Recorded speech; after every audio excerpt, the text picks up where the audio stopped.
Assalamualaikum warahmatullahi wabarakatuh. Waalaikumsalam warahmatullahi wabarakatuh. Terima kasih untuk ibu-ibu yang sudah hadir di acara diseminasi untuk saya.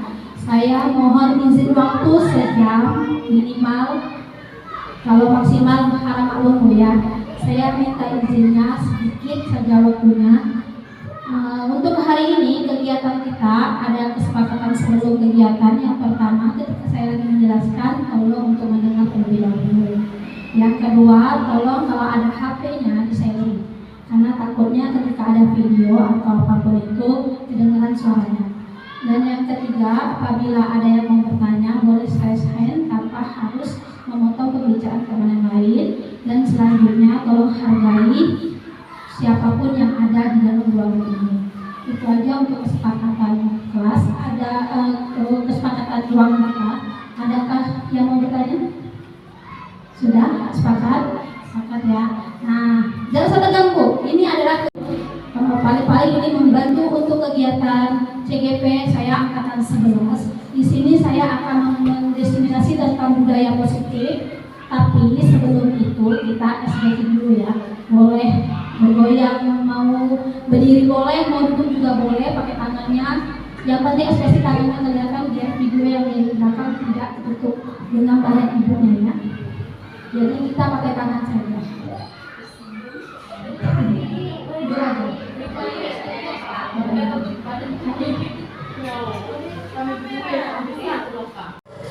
Tiki bang bang, tiki tiki boom, tiki tiki bang bang, tiki tiki boom, bang bang boom boom, bang bang boom, tiki tiki bang bang boom, tiki tiki bang bang, tiki tiki boom, tiki tiki bang bang, tiki tiki boom, bang bang boom boom, bang bang boom, tiki tiki bang bang boom.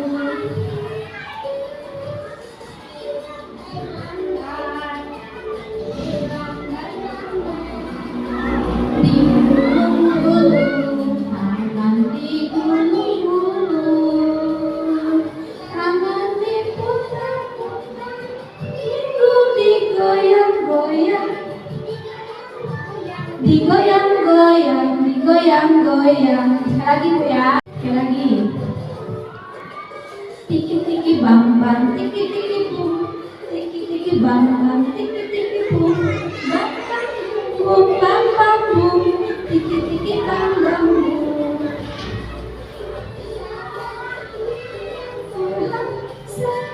Guru yang kuat, berakhlak mulia.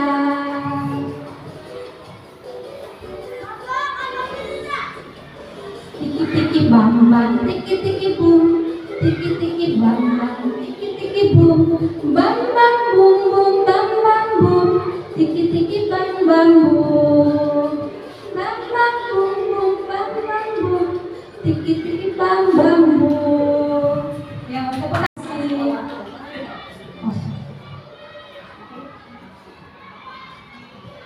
Nah, sekarang lanjut ke destinasi saya ya. Boleh kalau mau mencatat boleh, tapi kalau mau mendengar juga boleh, tidak perlu pakai laptop. Saya akan presentasikan kegiatan saya. Ini ada aksi nyata diseminasi saya tentang budaya positif. Sebelum itu, ada nggak ibu-ibu di sini yang tahu apa itu budaya positif? Budaya positif yang kalau kita mendengar, oh budaya positif itu apa?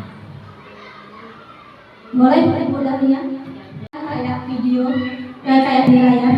Giginya kelihatan, nggak usah malu giginya karena yang kelihatan kamera juga.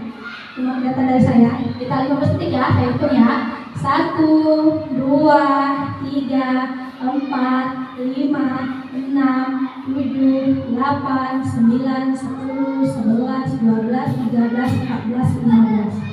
Untuk hari ini karena sebelum itu adalah sedekah. Nah, ya, kesepakatan forum sudah saya katakan tadi, saya bilang di awal ya. Nah, ini wajah saya. Kalau masih mau perkenalan.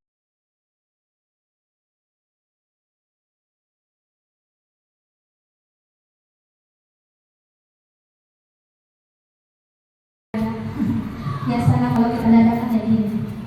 Sudah? Lanjut. Nah, di sini ada 8 konsep untuk inti budaya positif. Yang pertama, perubahan paradigma belajar.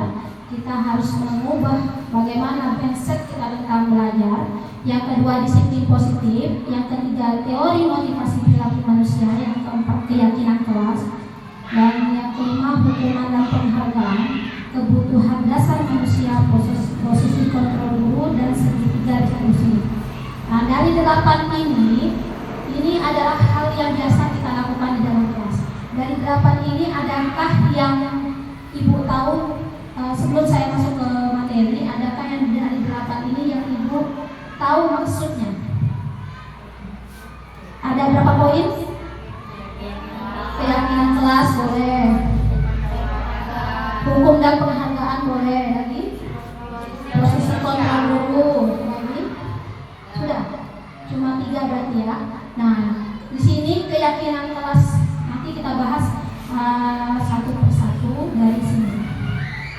Selanjutnya, yang pertama, pembelajaran dengan paradigma baru, yaitu dirancang berdasarkan prinsip pembelajaran berdiferensiasi sehingga setiap siswa belajar sesuai kebutuhan dan tahap perkembangan.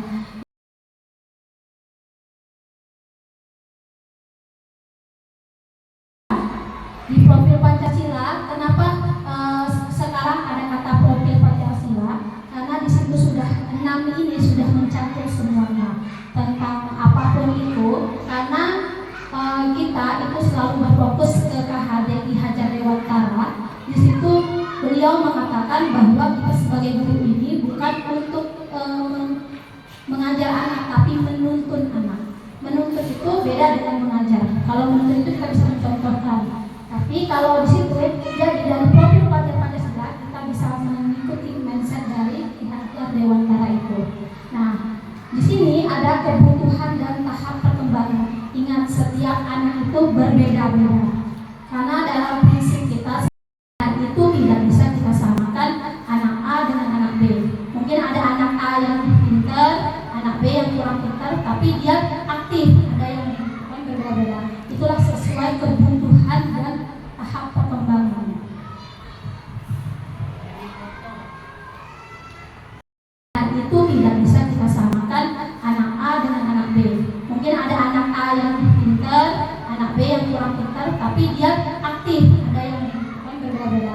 Itulah sesuai kebutuhan dan tahap perkembangannya.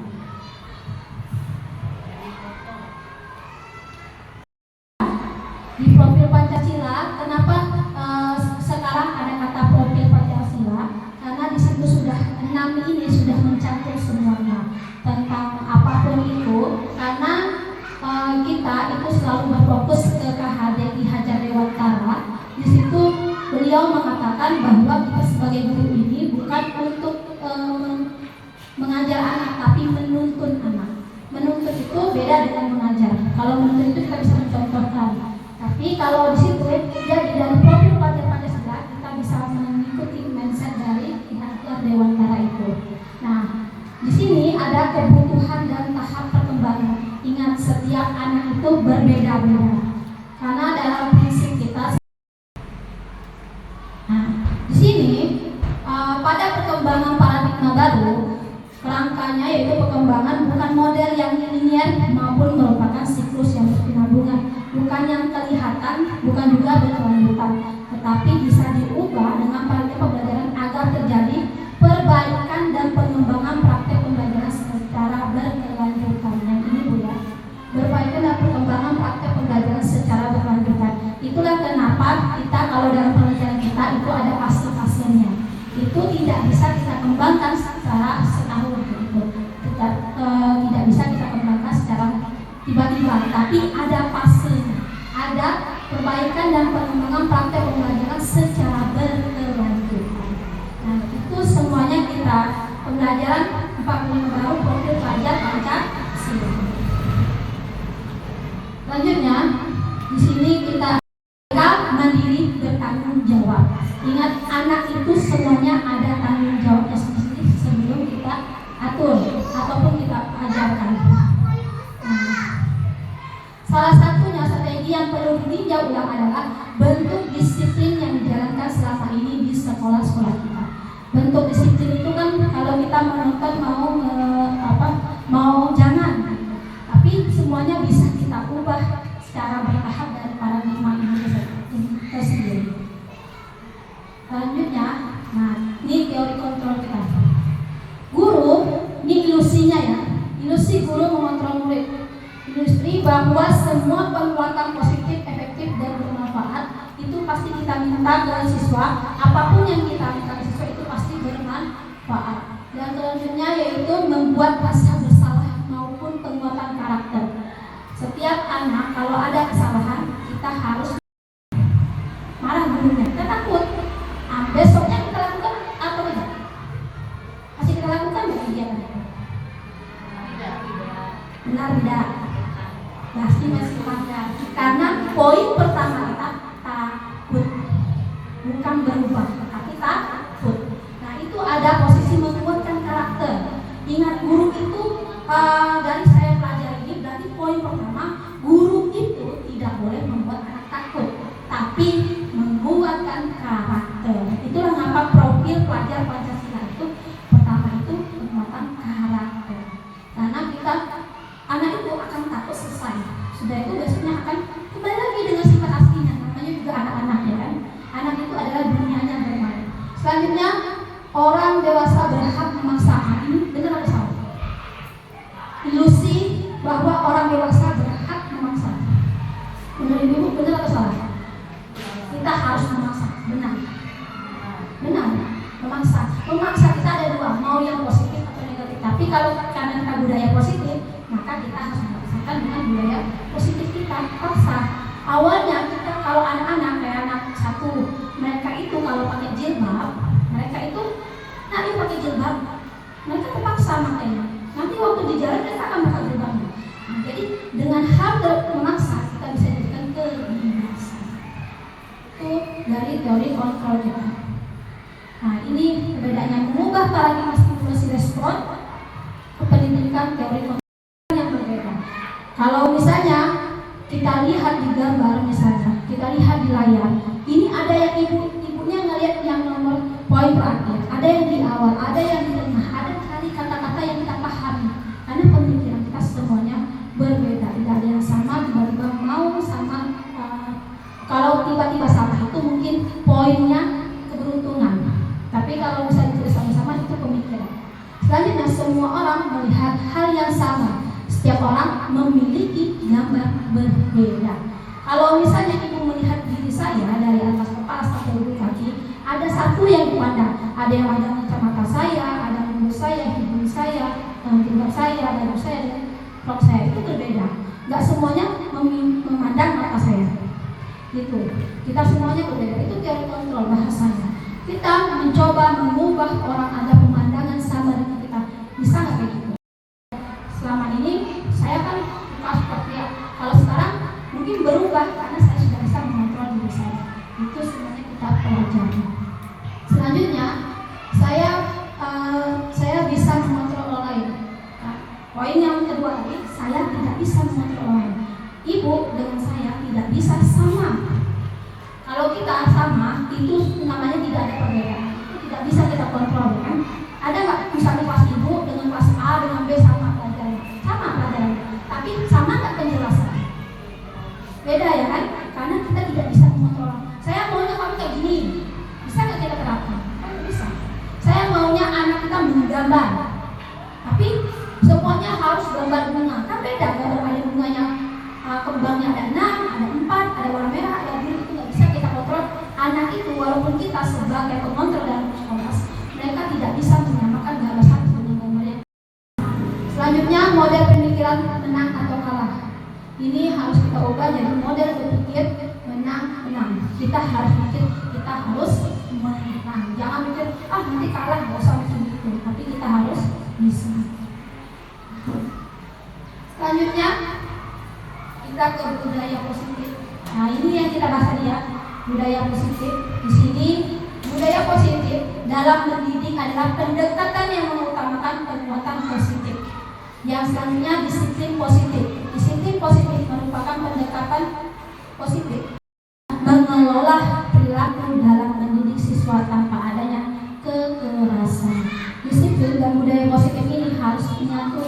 saya, karena kita harus mendidik. Ingat, kita ini sebagai pendidik dan pengajar, bukan cuma belajar. Kita harus bisa mengubahnya. Nah, yang poin selanjutnya, kebutuhan dasar manusia. Ada 5. Kebutuhan dasar manusia yang pertama, bertahan hidup. Yang kedua, penguasaan. Yang selanjutnya, kasih sayang dan rasa berharap. Dan keempat, kesenangan dan kebebasan. Ini semuanya anak murid kita juga merasakan hal ini. Mereka bertahan hidup. Contoh bertahan hidup, nanti kita jelasin dengan slide selanjutnya. Mereka merasakan kesalahan.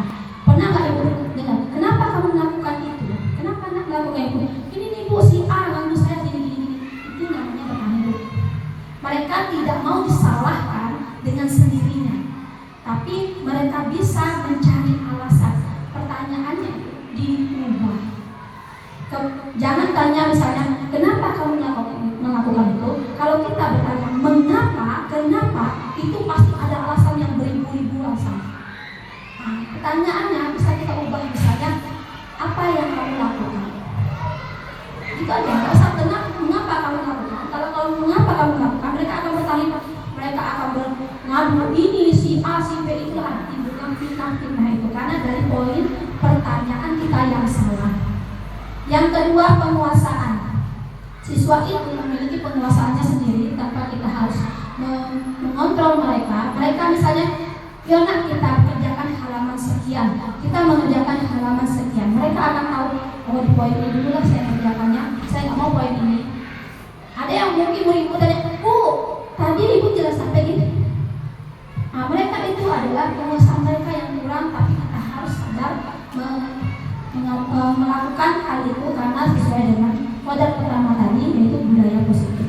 Kasih sayang dan rasa diterima.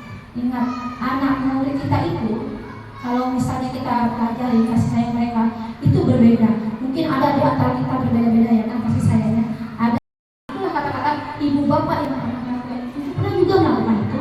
Pasti kita pernah marah, kita pernah apa gitu ya kan. Bapak harus bilang, itu salah, kita nggak bisa kayak gitu. Nah, ibu bapak tidak mau mencari siapa yang salah, tapi ingin mencari solusi masalah ini. Ingat, kita kalau ada masalah jangan cari siapa yang salah, tapi cari solusi. Kalau kita cari masalah, itu panjang ceritanya. Tapi kalau kita mencari solusinya, itu akan selesai di hari itu kalau kita mau mendengarkan siswa. Kita sebagai guru hanya sebagai pendengar, tanpa menjudge mereka bahwa salah ataupun benar. Kamu berhak merasa begitu. Itu poin menstabilkan identitas. Identitas itu kan jati diri kita ya kan. Kita memperbaiki bahasa mereka dengan bahasa kita. Bu, si A itu ganggu saya. Iyalah, kalau diganggu pasti marah ya kan. Itu aja bahasanya. Kenapa kamu ganggu? Kenapa kamu ganggu? Nggak perlu kayak gitu, tapi diubah dengan kata kita. Iya, itu marah, tapi kalau besar kamu jangan marah ya. Kasih sayang mereka kepada kita sebagai guru. Selanjutnya, fun, kesenangan. Kesenangan, mereka memiliki kesenangan sendiri. Mungkin ada di dalam kelas ibu anak yang suka main dengan penanya, pinta-pinta kayak gitu. Itu adalah kesenangan bagi mereka. Tapi apa yang kita lakukan sesudah itu? Sesudah mereka melakukan itu, kita melakukan tentang budaya positif karena tadi, nanti tentang kesepakatan kelasnya. Kemudian freedom, kebebasan. Kebebasan bagi mereka, anak itu memiliki kebebasan, tapi kita jangan jadi memberi kebebasan yang seluas-luasnya. Kita sebagai kontrol tidak boleh memberi kebebasan kepada siswa sebebas-bebasnya, tetapi mereka harus memiliki kebebasan. Itulah kebutuhan dasar manusia. Kita sebagai manusia nyaman sikap guru selalu menjadi monitor.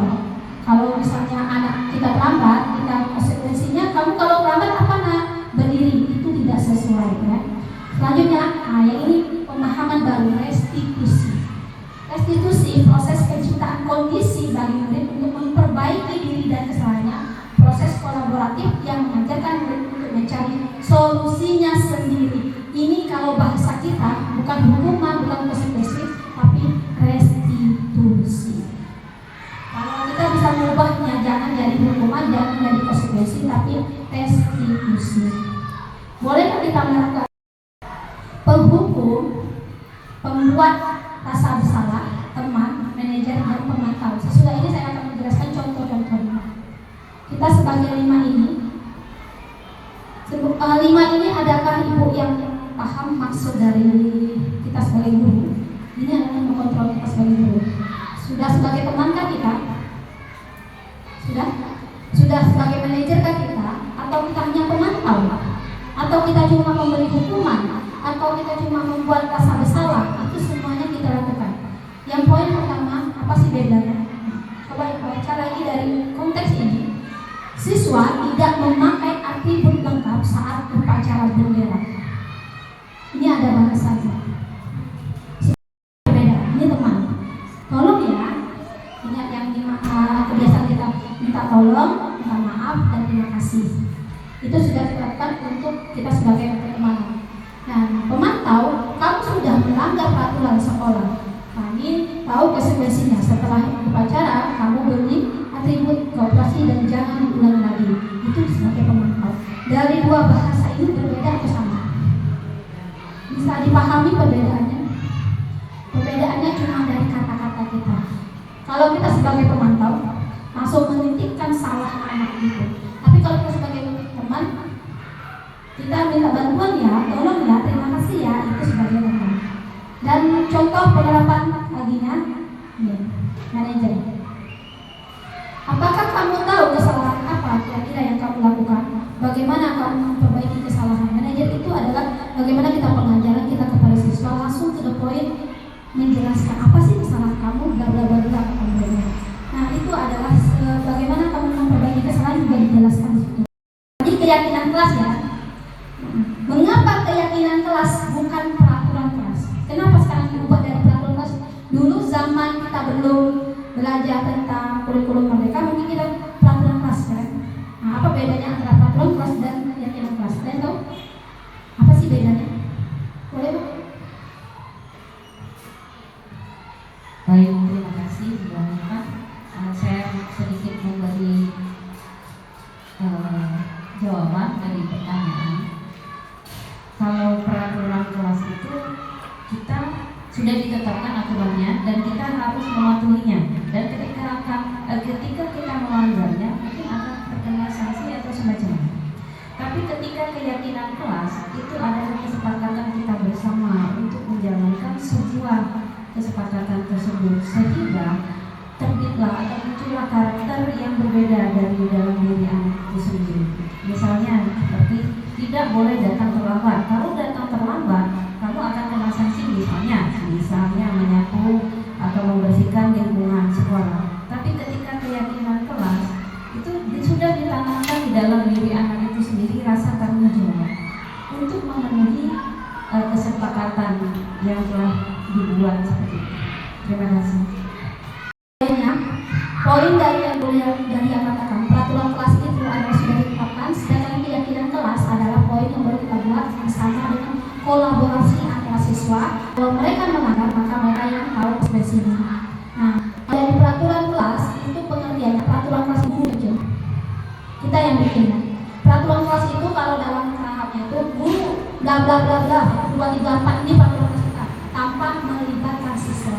Sedangkan keyakinan kelas guru dan siswa. Kita guru berbuat salah juga kena konsekuensinya. Tapi kalau siswa berbuat salah, mereka juga kena konsekuensinya karena kita ada diskusi sebelum itu. Itulah maksud dari kenapa kata-kata keyakinan kelas sekarang berubah dari peraturan kelas jadi keyakinan kelas.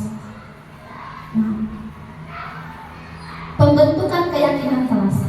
Pembentukan keyakinan kelas yang pertama bersifat abstrak. Ya, yang kedua berupa pernyataan universal umum, dibuka dalam pernyataan positif sedikit saja agar mudah diingat. Kalau keyakinan kelas itu jangan terlalu panjang, jangan kata-kata jangan, tapi diubah misalnya jangan buang sampah. Bahasa positifnya apa? Buanglah sampah pada tempatnya. Nah, itu harus sesuai dengan pernyataan. Itu harus diubah juga. Biasanya kondisi misalnya tidak boleh bermain apa, misalnya bahasanya itu bermain apa gitu. Sedang ya tiba-tiba di sekolahnya tidak ada ya kan, nggak efisien gitu kan. Yang kelima, semua warga sekolah atau warga kelas dilibatkan saat membuat keyakinan kelas. Ingat, poin keyakinan kelas itu adalah kolaborasi guru dan siswa. Maka siswa itu sudah ada di situ. Jangan tiba-tiba ini loh keyakinan kelas kita. Kan nggak ada buku muridnya. Kok tiba-tiba di situ bertanggung jawab? Apa yang mereka tanggung jawabkan? Kan mereka nggak tahu ya kan. Dari posisi misalnya tidak boleh meminjam barang temannya. Bahasa positifnya kan kita bertanggung jawab tentang barang mereka. Itulah kenapa kita harus melibatkan siswa. Itulah pembentukan keyakinan kelas. Selanjutnya, nah ini yang poin terakhir tentang restitusi. Restitusi yang tadi ya, suatu proses dialog yang dijalankan oleh guru agar dapat menghasilkan murid yang mandiri dan bertanggung jawab. Restitusi ada 3. Yang pertama, menstabilkan identitas. Yang kedua, validasi tindakan yang salah. Yang ketiga, yaitu tentang keyakinan kelas tadi, keyakinan siswanya tadi. Ini ada 3 restitusi. Ada hukuman, konsekuensi, dan restitusi tadi. Jadi kita ubah dari hal hukuman konsekuensi menjadi restitusinya. Ada 3, menstabilkan identitas, validasi tindakan yang salah, dan menanyakan keyakinan yang sudah kita buat bersama siswa kita. Ini bertujuan untuk menghasilkan murid yang mandiri dan bertanggung jawab. Apa itu validasi tindakan yang salah? Nah, apa itu validasi? Itu menentukan apa yang bisa memenuhi suatu kebutuhan tertentu. Kamu pasti punya alasan ya. Sesudah kita ngomong, nah kenapa kamu melakukan itu? Saya marah tuh, dia mencontek kerjaan saya. Iya, ibu juga pasti marah, ya kan? Tapi sudah itu kita bertanya lagi, kamu pasti punya alasan ya kenapa kamu marah. Itu validasi tindakan salah. Dari mereka menciptakan bahwa mereka marah, di situ mereka akan menjelaskan kesalahan mereka. Mereka yang mengungkitkan, bukan kita. Mereka mengungkapnya, bukan kita. Kamu marah-marah, kalau seperti itu. Bu saya marah-marah. Mereka yang mengungkapnya, bukan kita. Kita sebagai guru, kita cuma memvalidasikan tindakan yang salah. Oh, kamu marah-marah. Itu termasuk yang baik atau belum? Nah, itu validasi namanya. Itu kamu patut bangga karena telah menjadi sesuatu yang penting buat kamu. Misalnya dia sudah kegiatan mereka itu mereka sudah harus diberi apresiasi tanpa kita harus manajer yang menuntut murid-muridnya menjadi insan yang mandiri, merdeka dan bertanggung jawab standar nasional pendidikan. Ini adalah bentuk untuk sesi kita. Nanti ada selanjutnya dari sini nanti ada sesi tanya jawab yang akan saya siapkan satu kertas dan kertas plano nanti di belakang. Boleh ibu tempelkan pertanyaan ibu di kertas itu untuk saya jawab sebagai masukan dari saya, dan kalau ada waktu nanti saya jawab. Tapi apabila tidak ada waktu nanti sebagai kesimpulan bagi saya apa yang perlu saya perbaiki dari pendidikan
ini kita? Kabarnya hari ini?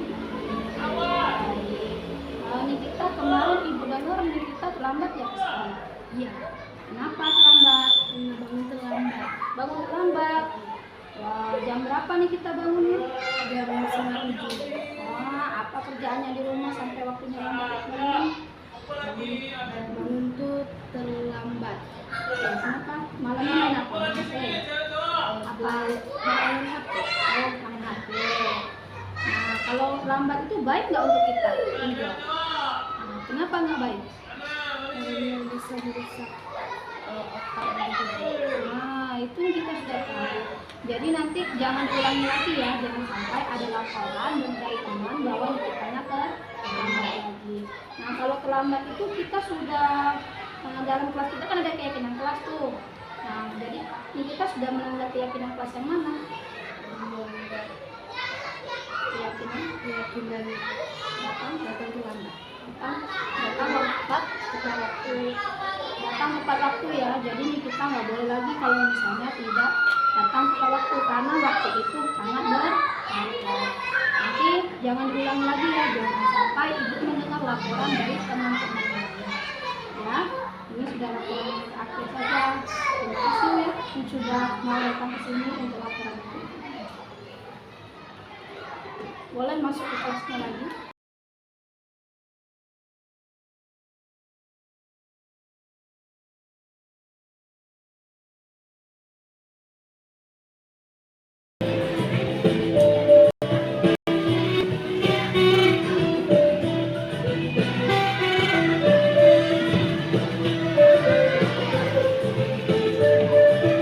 Jangan top. Berani ngomong Ika.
keyakinan kelas. Di sini ada yang tahu keyakinan kelas?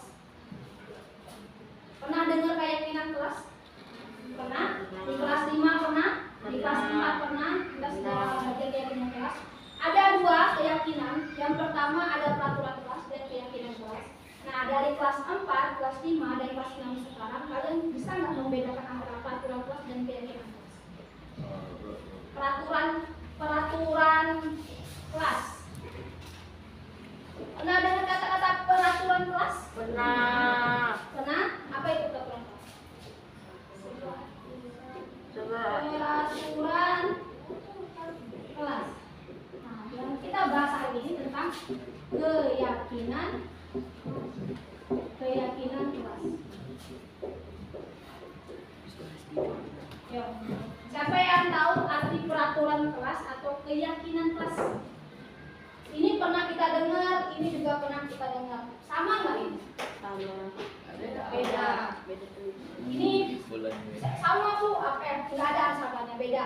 Walaupun tulisannya berbeda, ucapannya berbeda, maknanya pun berbeda. Peraturan kelas dan keyakinan kelas ini untuk kita lebih lebih teratur. Jadi ketika ibu minta tolong bikin tugas apapun itu sudah tahu apa itu yang harus kita lakukan. Yuk, siapa yang tahu peraturan kelas dan keyakinan kelas? Ada yang tahu? Tidak. Selama ini kalau gurunya minta kamu harus potong rambut, itu termasuk peraturan atau keyakinan? Peraturan. Nah, jangan telat ke kelas. Peraturan keyakinan. Peraturan. Dari mana tahu kita itu peraturan? Larangan.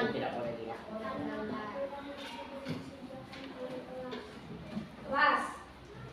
Nah, di sini gue jelasin ya. Peraturan dan keyakinan ini sama-sama tentang disiplin. Sama-sama positif. Sama-sama disiplin. Tahu positif? Apa itu positif? Hal yang berbuat baik. Nah, peraturan dan keyakinan kelas itu, kalau peraturan ini cuma dari pihak sekolah atau pihak guru. Sedangkan kalau keyakinan kelas itu dari kamu, dari ibu, dan dari kita semuanya. Oke? Nah, sekarang nanti sesudah ini kita akan membuat tentang peraturan kelas atau keyakinan kelas sama-sama dari kamu untuk kamu, bukan dari ibu untuk kamu ya. Jadi nanti sama-sama kita membuat ini. Nanti ibu kasihkan kertas. Ibu akan memberikan kertas ini, kamu akan membuat apa yang mau kita lakukan di kelas. Peraturan apa yang kita bikin di kelas atau keyakinan apa yang mau kita lakukan di kelas. Kalau peraturan ini bahasanya kurang, tapi kalau keyakinan itu bahasanya positif. Nanti kita ubah bahasanya. Kita bikin peraturan dulu ya. Tahu peraturan yang harus kita tepati? Tahu ya. Nanti ibu bagikan kertas, tolong semuanya tulis peraturan maunya berapa? Dua ya. Satu terlalu dikit, masa untuk peraturan kita terlalu satu ya. Bikin dua. Tapi kalau bisa jangan lihat punya temennya. Kamu pikirkan peraturan apa yang kamu mau lakukan untuk di dalam kelas. Oke? Penanya, silakan ambil penanya, kita beri kelas dalam kelas. Keyakinan kelasnya mau ngapain tulis. Jadi ibu tahu nanti.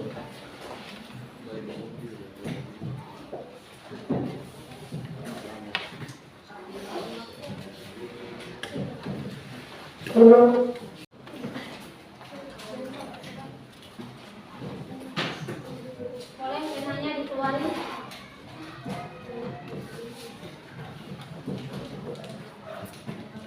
Kalau lebih banyak lagi peraturan untuk dirimu lah. Boleh tulis peraturan seperti apa yang kamu mau, bukan untuk diri sendiri ya, tapi untuk orang lainnya boleh, satu kelas boleh, diri sendiri juga boleh.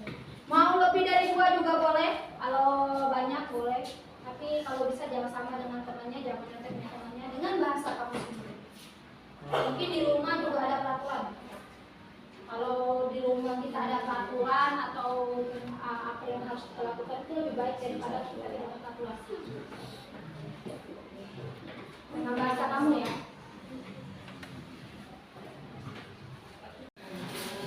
Ya sudah, boleh ditempelkan di peraturan kelas, boleh nanti kita cek ya. Boleh ditempelkan? Boleh, ibu baca. Nanti ibu baca dulu. Ayo, buang. Ya, sampai di bawah. Ya udah, peraturan ini kita sudah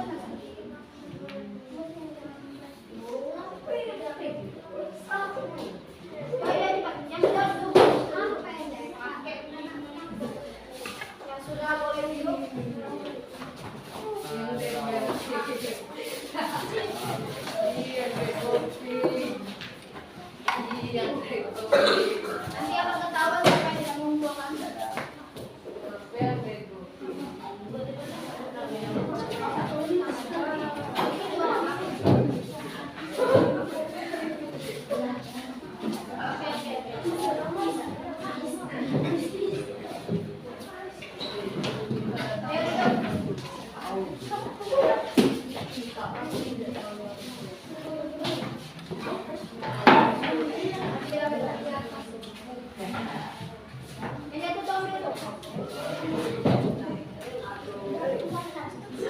Ini peraturan kelas yang sudah kamu buat.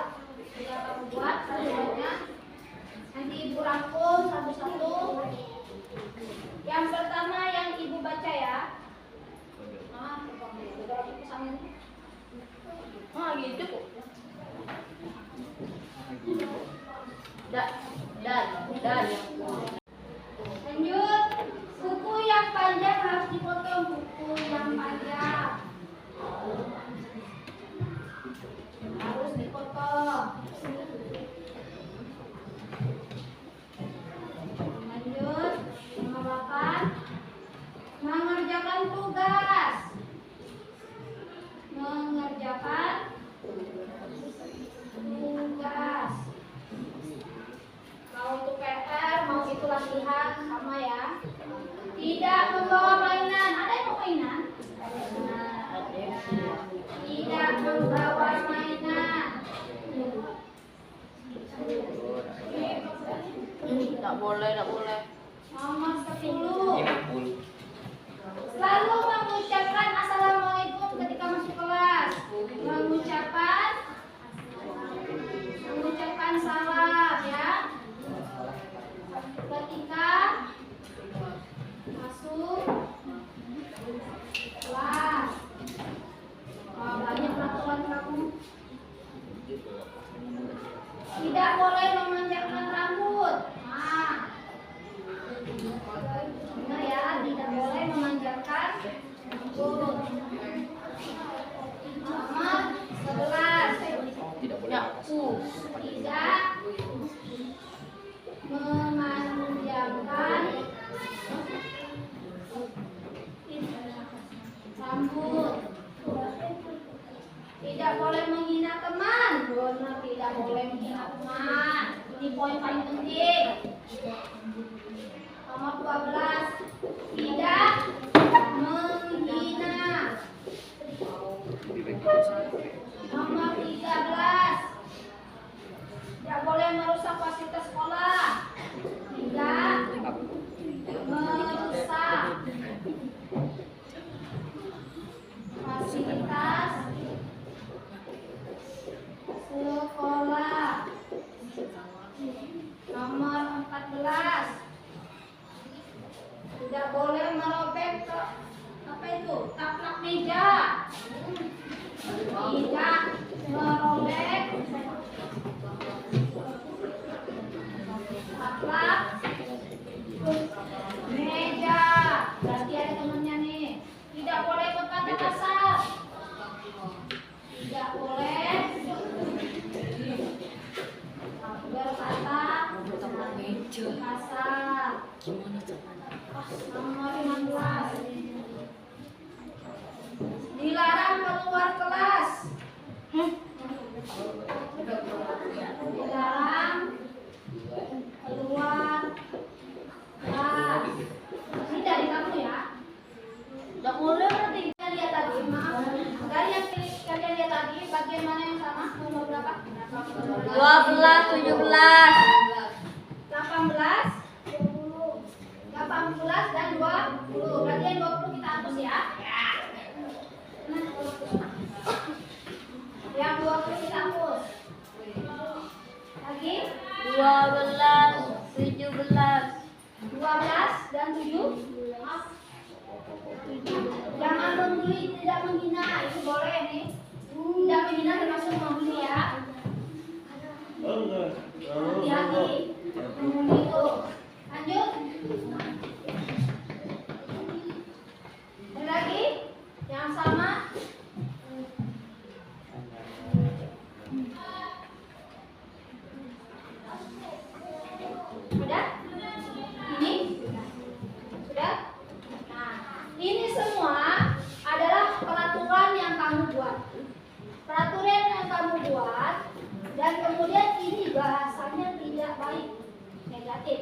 bahasa yang tidak baik ataupun negatif itu ada kata-kata tidak.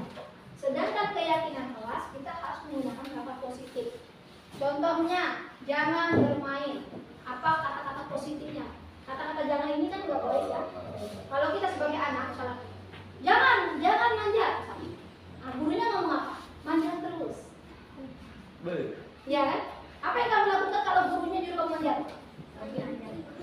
Turun. Kebiasaan kita yang biasanya kita suruh malah tidak dilakukan. Ya kan? Jangan ngobrol. Nah, tapi ibunya selalu ngomong ini. Yo, hargai orang depan. Pernah dengar kayak gitu?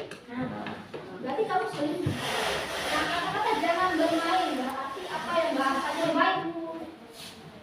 Hah? Bukan tidak boleh main. Main terus. Main terus. Saling menghargai. Ya kan? Saling menghargai. Saling menghargai. Kalau bermain menghargai orang tidak? Tidak. Habis sudah, ya kan? Yang nomor 1 sudah. Mengerjakan piket. Piket ini ada berapa tadi? Mengerjakan tugas. Mengerjakan nomor berapa ini ya? Nomor 4. Piket kelas. Apa kalau kata-kata yang baiknya? Kata-kata yang baiknya. Bertanggung Jawab. Ya kan? Bertanggung Jawab. bahasa jangan mencoret-coret. Tidak boleh. Saling menghargai. Ya kalau mencoret apa yang di buku. Kalau nyari wajah orang. Saling menghargai. Tidak boleh mencoret-coret. Menghargai ini bukan cuma ke diri orang lain, bukan ke diri kamu, tapi juga ke fasilitas itu juga saling menjaga. Apa bahasanya boleh kata-kata tidak mencoret-coret, jadi saling menjaga. Oke, lanjut. Berdoa sebelum pulang. Wajib. Apa bahasanya? Wajib. Melaksanakan kewajiban. Melaksanakan kewajiban. Apa saja melaksanakan kewajiban? Melaksanakan kewajiban. Kewajiban sholat. Ini enggak di musola kerjanya main. Emang malaikat berteman dengan kamu? Tanyain dulu. Lagi joget-joget, lagi main-main, tahu bisa cabut malaikat nyawanya. Ya kan? Bahagia dengan perlakuan kayak gitu. Ubah. Nomor 6, jangan mengobrol di kelas. Apa bahasa baiknya? Saling menghargai. Lanjut. Buku yang panjang dipotong. Apa? Menjaga kebersihan.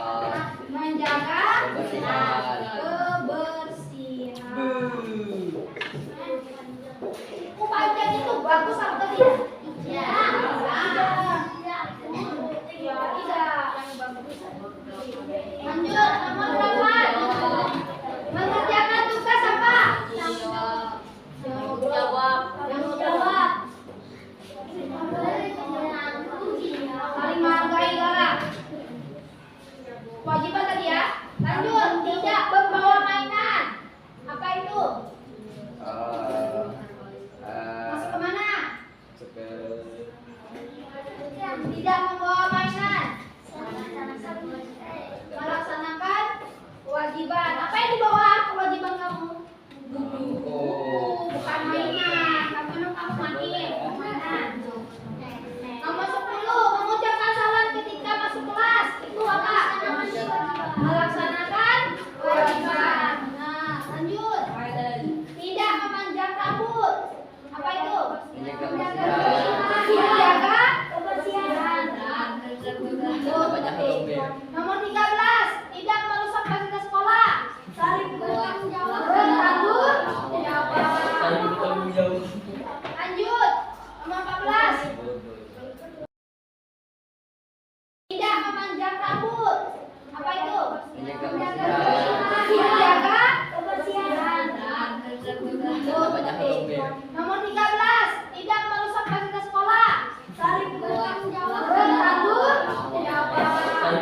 Lanjut.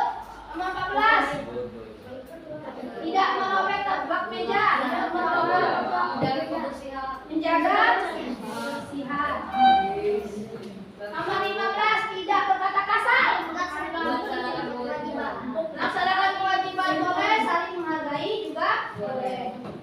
Mungkin kan menjaga kebersihan di sini. Jakarta kotor berarti bersih ya. Nomor 16. Dilarang keluar kelas. Melaksanakan kewajiban. Tanggung jawab. Nomor 17. Jangan membuli.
Satu sampah kamu buang, berarti siap-siap buang sampah dari kelas 1 sampai kelas 3.